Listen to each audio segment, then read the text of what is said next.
this is Scott from Living Life Travel, and today we're going to talk about some things you can do during a cruise to make the cruise go a little bit better. Mainly this is in regard to when the seas get rough. So we were on a great 15-day round-trip cruise from San Francisco to Hawaii and back, which was a super good cruise, but there were a couple of days where the seas were kind of rough.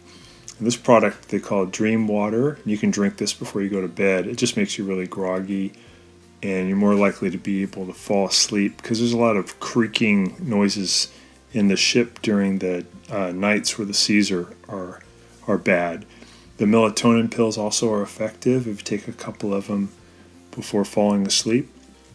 You can use these silicone earplugs, work probably a little bit better than the foam ones for blocking the noise. The creaking noise can get pretty bad.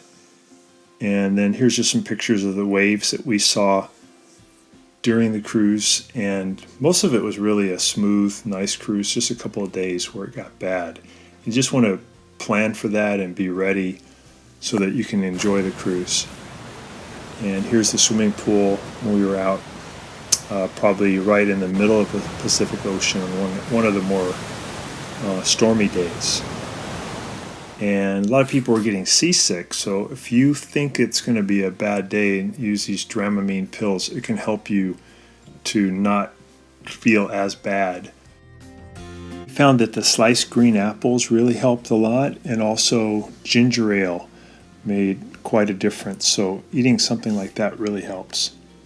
Melatonin pills also are effective if you take a couple of them before falling asleep. A lot of people too that were using the Dramamine patches, and I think you may have to get a prescription for those, but they seem to be effective.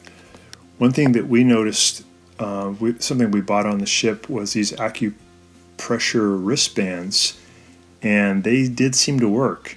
They just go against a pressure point on your wrist, and they did seem to block most of the seasickness. These are the directions on how to put them on. It's pretty simple.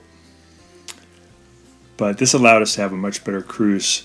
So I hope this has been helpful to you, and please subscribe to our channel when you get a chance. Thanks for watching.